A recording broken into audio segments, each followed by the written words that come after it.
Dear teachers, welcome to JS in English Learning. We are with Unit 2 of PGTRB. We are discussing John Milton's Paradise Lost Book 9, and we have come to the last part of this book. இது வரைக்கும் நம்ம என்ன பார்த்தோம் அப்படின்னு சொன்னீங்கன்னா, இப்போ eve வந்து அந்த ஃபர்பிடன் ட்ரீல இருந்து ஒரு ஃப்ரூட்டை பறிச்சு சாப்பிட்ட உடனே அவளுக்கு வந்து she felt that there was a change that was taking place in her. அவன் நம்பினதுனால அந்த மாதிரி ஒரு ஃபீல் இருந்தது.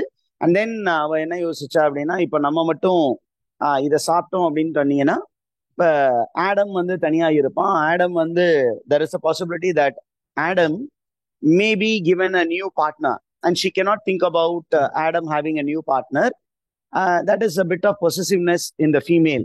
அப்ப அவ என்ன பண்ணா, என்ன நடந்தாலும் பரவாயில்ல, ஆடம் நம்ம திட்டினாலும் பரவாயில்ல, let's go and share this apple with Adam அப்படின்னு சொல்ற. அப்ப ஆடம் வந்து ஈவுக்காக வெயிட்ல இருந்தான். And he wanted to give a gift to her. அந்த கிஃப்ட் என்ன அப்படின்னா, ஒரு ஃப்ளவரால ஒரு சின்னதா ஒரு கிரவுன் மாதிரி செஞ்சு வச்சிருந்தான். ஆனா அவன் வந்து ஆஃப்டர்நூன் டைம் ஆயிடுச்சு. இப்ப ஈவ் வர்றா. ஈவுடைய அப்பியரன்ஸை பார்த்தோன்னே ஏதோ ஒரு தப்பு பண்ணிட்டான்னு தெரியுது. ஆனா அது என்ன தப்பு அப்படிங்கறது அவன் கேட்ட உடனே ரொம்ப ஷாக் ஆகி அவன் கையில இருக்கிற அந்த மலர் கொத்தை கீழே போட்டுட்டான். இப்ப நமக்கு ஸ்டோரியில ஈவ் நடந்த விஷயங்கள் எல்லாம் சொன்னோன்னே, ஆடம் வந்து the kind of person Adam is அப்படிங்கறத நமக்கு தெரிய வருது. ஆடம் என்ன சொல்றான் அப்படின்னு கேட்டீங்கன்னா, நீ பண்ணது தப்பு இருந்தாலும் அவன் ரொம்ப பிராக்டிக்கலான மனிதன். Is a most practical human being. அப்ப அவன் என்ன சொல்றான், what wrong that was done cannot be Anton. கடந்த காலத்துல நடந்த விஷயத்த நம்ம இப்போ வந்து என்ன பண்றது, சரிப்படுத்த அப்படியே என்ன பண்ண முடியாது, மாற்ற முடியாது. அப்ப நடந்தது நடந்த மாதிரி இருக்கட்டும். சரி, ஒருவேளை கடவுள் ஒன்ன பனிஷ் பண்றதா இருந்தா உனக்கு முன்னாடி என்னதான் பனிஷ் பண்ணணும். ஏன் அப்படின்னா, யூ கேம் ஃப்ரம் மீ அப்படிங்கிற மாதிரி ஒரு விஷயத்த சொல்றான். அதற்கப்புறம் அவன் என்ன பண்றான் அப்படின்னா, நமக்கு நிறைய டிஸ்கஷன்ஸ் பார்த்தோம். பார்த்ததுக்கு அப்புறம் என்ன ஆச்சு அப்படின்னா, ஆடம் என்ன சொன்னான், சரி நீ தான் தப்பு பண்ணிட்ட, பரவாயில்ல, நானும் அந்த பனிஷ்மெண்ட்டை ஏத்துக்க தயாரா இருக்கேன் அப்படின்னு சொல்லிட்டு அவன் அந்த ஃப்ரூட்டை பாக்குறான். பார்த்த நிமிஷம் he became enticed with the fruit. அவனுக்கும் அந்த ஃப்ரூட் மேல ஒரு ஈர்ப்பு ஏற்பட்டது. உடனே என்ன பண்ணான், அந்த ஃப்ரூட்டை out of free will, not because of Eve's compulsion. இதை நம்ம நோட் பண்ணி வச்சுக்கணும். ஈவ் கம்பல் பண்ணதுனால அவன் சாப்பிடல. அவன் நிறைய ஆர்கியூமெண்ட்ஸ் கொடுக்கறான். இருந்தாலும் out of free will he chose to eat from the fruit. எடுத்தான், கடிச்சான், சாப்பிட்டோன்னு அவனுக்குள் நடந்த மாற்றம். The fruit is a forbidden fruit. அப்ப அந்த ஃப்ரூட்னால அவனுக்கு ஏற்பட்ட மாற்றம் என்ன அப்படின்னா, he did not become divine, but there was a different emotion which aroused in him. What is that emotion அப்படின்னு கேட்டீங்கன்னா, it is carnal pleasure, bodily pleasure which overpowered him. He was burning with love for the flesh of Eve. அவளை புது விதமாக பார்த்தோன்னு என்ன பண்ணா அப்படின்னு சொன்னீங்கன்னா, அவளை அப்படியே குட்டி போட்ட பூனை போல அப்படியே ஈவை சுத்தி வர்றான். அப்படியே என்ன பண்றா, ஈவ் என்ன பண்றா, she starts speaking about the taste of the fruit, the color of the fruit, and she is speaking about the greatness of the fruit. அப்படியே பேசிக்கிட்டு இருக்கும்போது ஆடம் என்ன பண்றான் அப்படின்னா, he is filled with amor. Amor in Latin means passion. PASSION. Passionate physical love, that is called amor. அந்த ஆமோர்ல நம்ம வந்து லவ்ல there are different types of love. Philios அப்படின்னு சொல்லுவோம். Philios அப்படின்னா the love relationship that exists between a student and a teacher. It's a kind of a decent relationship. Philios. அந்த ஆமோர் அப்படிங்கிறது பாத்தீங்கன்னா, it is physical love.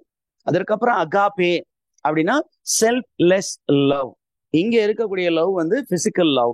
அப்ப என்ன பண்றான், and this Adam, as he was speaking about the bounties of the virtuous tree, அந்த tree உடைய outcome பத்தி, அதுல இருந்து வரக்கூடிய குட்னஸ் பத்தி பேசிக்கிட்டு இருக்கும்போது, அவனுடைய கண்கள் ஏவாளை வித்தியாசமாக பார்த்தன. அவளுடைய கண்களிலும் அந்த காம நெருப்பு கொழுந்து விட்டு எரிந்து கொண்டிருந்தது. இங்க இருக்கு line number 136. of Eve whose eyes darted contagious fire. அவளுடைய கண்களிலும் அந்த காமத்தி இருந்தது, இவனுடைய கண்ணிலும் அந்த காமத்தி இருந்தது. உடனே என்ன பண்ணான்? He led her nothing. He did not lead her just like that. அவளை ஏறக்குறைய கம்பல்சிவா இழுத்து கொண்டு போய் he is creating a floral bed. அங்க இருக்கக்கூடிய செடி கொடிகள் எல்லாத்தையும் தூக்கி போட்டு he is creating a bed, and then they indulge in intense love making. இந்த Adam and Eve indulging in intense love making is metaphorically compared to Zeus having a sexual relationship with Hera in the famous epic Iliad. Homer வந்து ஜேயூஸ் வந்து ஹீராவோடு எவ்வாறு அந்த love மேக்கிங்ல ஈடுபட்டான் அப்படின்னு அங்க describe பண்ணிருக்காரு. அதற்கு ஈக்குவலான ஒரு description you will find it in Paradise Lost book 9. And என்ன நடந்தது அப்படின்னா, because sex is not bad, அதையும் நம்ம இங்க மில்டன் சொல்றாரு. Sex is not bad, but this sex happened under the influence of a false fruit. Because of the influence of the false fruit or the evil fruit, அதனுடைய இன்ஃப்ளூயன்ஸ்னால நடந்ததுனால it was bad. Because they did not understand what they were doing, they did not realize what they were doing. அப்ப அவங்களுடைய physical pleasure, அவங்களுடைய அந்த feelings and emotions over power ஆகி இருக்கும்போது reason became dummy there. அப்ப your ரீசனும் உள்ள involve வச்சுன்னா it becomes a spiritual act. But இங்க ரீசன் இல்லாம வெறும் இமோஷன்ஸ் மட்டும் இருந்ததுனால they were gratifying the desires of their flesh. அப்ப அந்த ஆக்ட் முடிஞ்சோன்னு பாத்தீங்கன்னா, when Adam and Eve, when they completed the act of love making, there was a state of exhaustion. ரொம்ப exhausted ஆகி ரெண்டு பேரும் கடந்தாங்க, like dead bodies. After recovering for some time, they were filled with two important things. One is the sense of guilt. நாம் செய்தது தவறு அப்படிங்கிற மாதிரி ஒரு ஃபீலிங் அது வந்தது. True love and true that is spiritual love making does not entail this feeling of guilt. But இங்க பாத்தீங்கன்னா இவங்க வந்து அந்த ஃப்ரூட்டோட இன்ஃப்ளூயன்ஸ்ல இருந்ததுனால அவங்க நம்ம செஞ்சது தப்பு அப்படிங்கிற மாதிரி ஒரு ஃபீல் வந்தது. நாம் செய்தது பாவமான செயல் அப்படின்னு ஒரு ஃபீல் வந்தது. அதனால அவங்க என்ன பண்ணாங்க? They felt bit uneasy because their eyes were open. They came to a realization that they were naked. They came to the realization that they did something which was not to be done. These are the two feelings which actually gripped Adam and Eve after love making. இது வரக்கூடாது, வந்துருச்சு, வந்திருக்கு அப்படின்னா அது தவறு. நமக்கு ஒரு செயல் செய்து முடிச்ச உடனே நமக்கு ஒரு ஷேமும் கில்ட்டும் வந்ததுன்னா we have done a wrong deed. அந்த மாதிரி ஒரு ஃபீலிங் தான் ஆடம் அண்ட் ஈவுக்கு வந்திருக்கு. இப்ப ஆடமுடைய ஸ்டேட்டை டிஸ்கிரைப் பண்றதுக்கு மில்டன் என்ன பண்றாரு? பைபிள்ல இருந்து ஒரு அல்யூஷன் எடுக்கிறார். Adam, he was actually made a failed hero. He was made a tragic hero by Eve. இத வந்து எப்படி கம்பேர் பண்றாரு அப்படின்னா, பைபிள்ல there is a book called the book of Judges. And the book of Judgesல there is a story of a Philistine, Israel hero, Israelites அப்படின்னு God's chosen race. அந்த Israel குலத்தில் பிறந்த சாம்சன் அகனிஸ்டஸ் என்ற ஒரு மனிதர் இருந்தார். அந்த மனிதருடைய பிறப்பிலேயே there is a miracle. என்ன அப்படின்னா, அவங்க parents they were childless for a long period of time. They prayed to God and the angel of God appeared to them and said, you will have a child, but you are not supposed to tonsure the head of the child. ஏன் அப்படின்னா, அந்த கடவுள் அந்த குழந்தையுடைய power எங்க இருக்க போகுது அப்படின்னா அந்த ஹேர்ல தான் இருக்க போகுது. இந்த இந்த ரகசியம் வந்து யாருக்கு மட்டும்தான் தெரியும் அப்படின்னு அந்த பேரண்ட்ஸுக்கு தெரியும், பின்னாடி சாம்சனுக்கு தெரியும், வேற யாருக்கும் இதை தெரியப்படுத்தக்கூடாது. Since he was a first born, nobody doubted it. ஏன் அப்படின்னு கேட்டீங்கன்னா, இந்த Israelite ட்ரெடிஷன்ல the first born is often dedicated to God. He is called Nazarite. He is called Nazarite. அப்ப கடவுளுக்கு நேர்ந்து விடப்பட்ட குழந்தை. அப்ப அந்த Israel ட்ரெடிஷன்ல they never tonsure the head of the firstborn child. அதனாலதான் ஜீசஸ் கிரைஸ்டுக்கும் லாங் ஹேரோட காட்டியிருக்காங்க. இல்லைன்னா இப்ப இருக்கக்கூடிய மாடர்ன் ட்ரெண்ட்ல க்ளோஸ் கட் எல்லாம் காட்டியிருப்பாங்க. Jesus Christ was first born. அதனால ஆஸ் பெர் த இஸ்ரேல் லைட்ல இருந்து வந்தவங்க தான் ஜூயிஷ் ட்ரெடிஷன். அந்த ஜூயிஷ் ட்ரெடிஷன்லயும் அந்த நேச்சுரைட் ட்ரெடிஷன் உண்டு. அந்த இருக்கக்கூடிய எல்லாத்தையும் ஃபாலோ பண்ணுவாங்க. அதனால தான் அவருக்கும் லாங் ஹேர். அப்ப இங்க பாத்தீங்கன்னா அந்த Samson Agonistes he had all his power in his hair. இந்த சீக்ரெட் யாருக்குமே தெரியாது. அப்ப இந்த சாம்சன் அகனிஸ்டஸ் பாத்தீங்கன்னா he was the world's powerful man, ரொம்ப பிசிக்கலி ஸ்ட்ராங். இப்ப அதுல ஒரு ஸ்டோரி வருது, என்ன அப்படின்னா இஸ்ரேலைட்ஸ்க்கு எனிமீஸ் ஒருத்தவங்க இருந்தாங்க. they were called Philistines. Israel பீப்புளுக்கு எதிரான ஒரு இனம் இருந்தது. அந்த இனம் வந்து பிலிஸ்டைன் இனம். they were non-believers. they did not believe in the God of Israelites. So they were targeting Israel community. அப்படி இருக்கும்போது one Samson Agonistes was caught alone. அப்ப சாம்சன் அகனிஸ்டஸ் சுத்தி 1000 பேர் நின்னாங்க அவரை வந்து அடிச்சு கொல்றதுக்காக. அப்ப சாம்சன் அகனிஸ்டஸ் என்ன பண்ணா, அங்க there was the dead body of an ass. ஒரு கோவேரி கழுதையின் ஒரு அழுகி போன உடல் இருந்தது. அங்க பாத்தீங்கன்னா ஒரு தலையின் தாடை பகுதி இருந்தது. அந்த தாடை பகுதியை எடுத்து அதனுடைய உதவியோடு தன்னுடைய உடல் வலிமையை பயன்படுத்தி அங்க இருந்த 1000 பேரை கொன்று அழித்தான். அது மட்டும் இல்லாம இந்த பிலிஸ்டைன்ஸுக்கு ஒரு சிம்ம சொப்பனமாக இருந்தான். அப்ப இந்த பிலிஸ்டைன்ஸ் என்ன பண்ணாங்க, இவனை வந்து பிசிக்கலா அட்டாக் பண்ண முடியாது. அப்ப என்ன பண்ணாங்க, they chose a Philistine girl, a most beautiful girl from the Philistine community. The name of the girl is Dalila. அப்ப இந்த தலீலாவை சூஸ் பண்ணி என்ன பண்றாங்க, they send her to Samson. ஒரு பெரிய மனிதன் இருக்கான் அப்படின்னா அவனுக்கு ஏதாவது ஒரு வீக் ஸ்பாட் இருக்கும். சாம்சனுக்கான வீக் ஸ்பாட் என்ன அப்படின்னா அழகான பெண்கள்னா அவனுக்கு ரொம்ப பிடிக்கும். பர்டிகுலர்லி தலீலாவை பார்த்தோன்னா அவன் என்ன பண்றான், அவ வலையில விழுந்துட்டான்.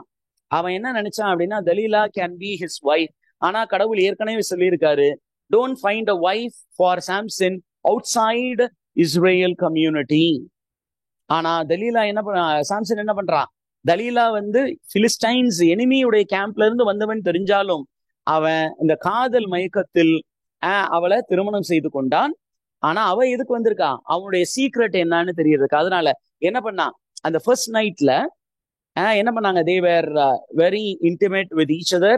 அப்ப தலீலா என்ன பண்றா, she is asking Samson, my dear, now tell me, I am your wife, where lies the secret of your physical strength. அங்க அவன் என்ன நினைக்கிறான், நம்ம ஒய்ஃப் தானே அப்படின்னு சொல்லி அவன் என்ன பண்றான், அந்த காதல் போதையில உண்மையெல்லாம் சொன்னோன்னே அவன் என்ன பண்றான், அங்க இருந்து சீக்கிரட்டா அவங்க அங்க ஒளிந்திருந்தார்கள் பிலிஸ்டைன்ஸ். அவங்கள்ட்ட இந்த இன்ஃபர்மேஷன் சொன்னாங்க. அவங்க ராத்திரியா வந்து என்ன பண்ணாங்க, இவனுடைய தலையை வலித்து இவனை he became powerless. He was taken to a place called Gaza and there he was insulted to the core. That becomes the main story of another closet drama written by John Milton. அப்ப எப்படி தலீலாவால் Samson வந்து ஒரு powerless ஹீரோவா மாறினானோ அதே போல் இங்க because of Eve the mighty hero Adam became a powerless man. He became ashamed before God. Did you understand this information, teachers? பயங்கரமான ஒரு ரெஃபரன்ஸ் கொடுத்திருக்காரு இல்லையா? Yes, sir. Were you able to follow this analogy? Yes, sir. Yeah, what to say? Adam compared to Samson Agonistes and Eve compared to Dalila, a untrustworthy woman. அப்படி சொல்லி முடிச்சுட்டு now the narrator John Milton, he comes around and he somewhere from 1067 to 1075 he is mourning the loss of innocence, the loss of faith, the loss of purity which was present in Adam and Eve before the fall. Okay, இந்த விலக்கப்பட்ட கனியை சாப்பிடுவதற்கு முன்பு ஆதாம் ஏவாள் இன்னசென்ட்டா இருந்தாங்க, ரொம்ப ஃபெய்த்ஃபுல்லா இருந்தாங்க, ரொம்ப பியூரா இருந்தாங்க, ஸ்பிரிச்சுவலி பியூரா இருந்தாங்க. These where the worthy instruments. ஆனா அந்த கனியை அவங்க சாப்பிட்ட பின்பு they lost their innocence, they lost their faith, they lost their purity, they lost God's favor. Okay, அவங்களுடைய கார்மெண்ட் வந்து ஒரு வெண்ணிறமான கார்மெண்டா இருந்தது. இது வந்து ஒரு அனாலஜி தான், மெட்டபாரிக்கல் comparison. All these abstract qualities are personified into, okay, or metaphorically compared to worthy, or what to say, worthy garments which are soiled and stained by the very act of Adam and Eve. இப்ப என்னாச்சு, from the devil store அவங்களுக்கு ஒரு சில விஷயங்கள் கொடுக்கப்பட்டது. Devil's உடைய ஸ்டோர்ல இருந்து ஆடம் அண்ட் ஈவுக்கு கொடுக்கப்பட்ட கிஃப்ட் என்ன அப்படின்னா, ஒன்னு ஷேம், அந்த செகண்ட் ஒன் இஸ் கில்ட். அப்போ ஷேம் அண்ட் கில்ட் வரும் பொழுது அவங்க என்ன பண்றாங்க, ரொம்ப தங்களையே நொந்து கொண்டு பயங்கர மோசமான ஒரு கண்டிஷன்ல இருக்காங்க. அந்த டைம்ல திருப்பியும் ஜான் மில்டன் உள்ள வர்றாரு, நரேட்டர் வந்து அழகா பாத்தீங்கன்னா 1088, 89, 90 என்ன சொல்றாரு, அவங்க ரெண்டு பேரும் தங்களையே நொந்து கொண்டு உட்கார்ந்து இருக்கும் காட்சி என்னால் பார்க்க முடியவில்லை. So he is making a prayer to the pine trees, to the cedar trees and to the innumerable boughs. இந்த பார்க்க முடியாத காட்சியை நான் பார்க்க கூடாதபடி என்னை சுத்தி வளைச்சு என்ன காப்பாத்துங்க, இந்த காட்சி ரொம்ப அசிங்கமான காட்சியா இருக்கு, அருவருப்பான காட்சியாக இருக்கிறது அப்படின்னு இவரு வந்து he is describing the pathetic condition of Adam and Eve. Now Adam and Eve என்ன பண்ணாங்க அப்படின்னு கேட்டீங்கன்னா, they were afraid of facing God. ஏன் அப்படின்னா they were naked. அதனால என்ன பண்ணாங்க, கடவுள் வந்து கடவுளுடைய காலடி சப்தம் எங்கேயோ தூரத்துல கேட்கறது தெரிஞ்சோன்னே, இதுக்கு முன்னாடி கடவுள் வர்றாரு அப்படின்னாலே கடவுளுக்கு முன்னாடி போய் நின்று ஆண்டவரே, தெய்வமே அப்படின்னு பேசுவாங்க, அப்பா அப்படின்னு பேசுவாங்க. ஆனா இப்ப என்ன பண்றாங்க, கடவுளுடைய சத்தம் எங்கேயோ கேக்குது. அதனால இவங்க என்ன பண்ணாங்க, ஐயோ நம்ம அம்மனா என்ன பண்றோம், நிர்வாணமாக இருக்கிறோம் அப்படிங்கிறதுக்காக என்ன பண்றாங்க, ரெண்டு பேரும் ஒருத்தரோட ஒருத்தர் பேசிக்கிட்டு, வாங்க நம்ம போய் ஏதாவது இலைகளை எடுத்து நம்மளுடைய நிர்வாணத்தை மறைத்து கொள்ளலாம் அப்படின்னு சொல்லிட்டு ஓடுனாங்க. காட்டுக்குள் ஓடினார்கள். அங்கே அவர்களுக்கு கிடைத்த இலை என்ன இலை அப்படின்னா, ஃபிக் ட்ரீ, அத்தி மரத்தின் இலை கிடைத்தது. அதை வைத்து அவர்கள் ஆடையை உருவாக்கி கொள்ள முயற்சி செய்தார்கள். ஆனால் அவர்களுக்கு ஆடை செய்ய முடிந்ததா அப்படின்னா அந்த அளவுக்கு இல்ல. நீங்க பைபிளுக்கு போனீங்கன்னா கடவுள் என்ன பண்ணாரு, அவங்கள திட்டிட்டு அவங்களுக்கு அத்தி மரத்தினால் ஆடைகளை நெய்து கொடுத்தார் அப்படின்னு பைபிள்லையும் சொல்லியிருக்கு. இப்ப இந்த அத்தி மரத்தை பத்தி சொல்லும் பொழுது what type of fig tree அப்படிங்கிறதுக்கு ரெஃபரன்சஸ் கொடுக்கிறார் John Milton. Fig trees that are found in America. Indians இருக்கு பாருங்க, 1103ல there is a reference to Indians. Okay, Indians here the reference is to red Indians in America. இந்த மாதிரி வகையான ஃபிக் tree வளரும். அதே நேரத்துல வேற எங்க வளருமா, in India, in Malabar coast or in Deccan plateau இந்த மாதிரி ட்ரீஸ் வளரும். அந்த ஃபிக் ட்ரீக்கு எல்லாம் தாய் ட்ரீ எங்க இருந்து வந்தது அப்படின்னா, it came from the garden of Eden. Then speaking about Adam and Eve and their nakedness, he was telling their nakedness was similar to the nakedness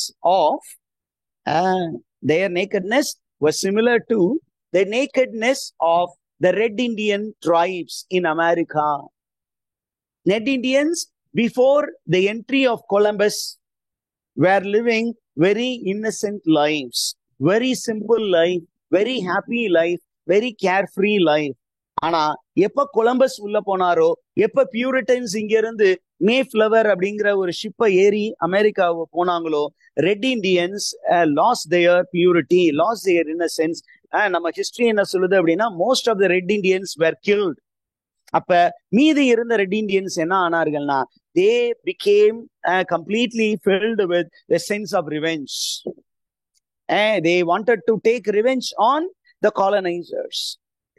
அந்த ஒரு விஷயத்தையும் இங்க என்ன பண்றாரு, சந்தடி சாக்குல ஓங்கி ஒரு அடி அடிச்சு he is speaking about Puritan attack on the Red Indians. அதை பத்தியும் John Milton Paradise Lost book 9ல அழகா பேசி இருக்காரு.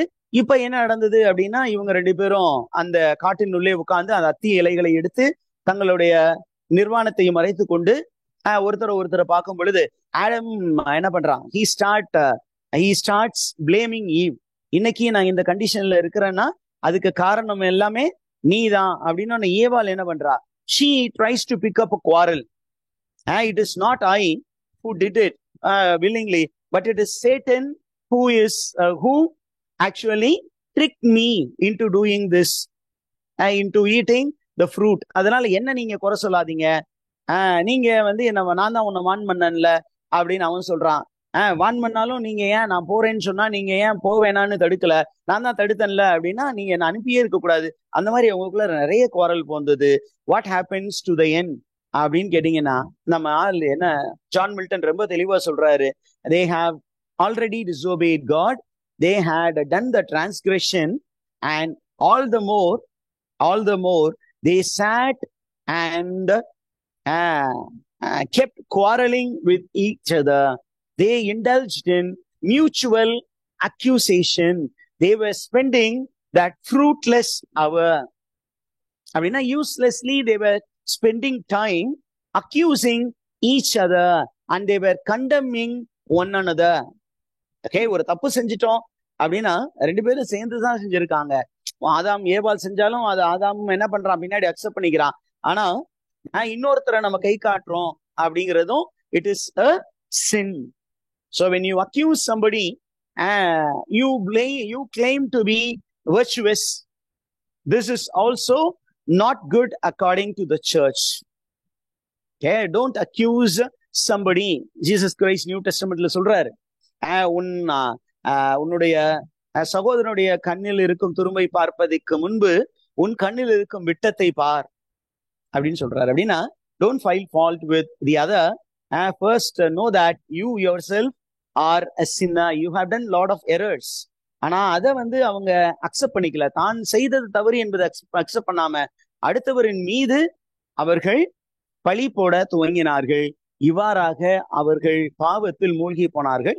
That is the end of book 9 of Paradise Lost. That's all, teachers. We have completed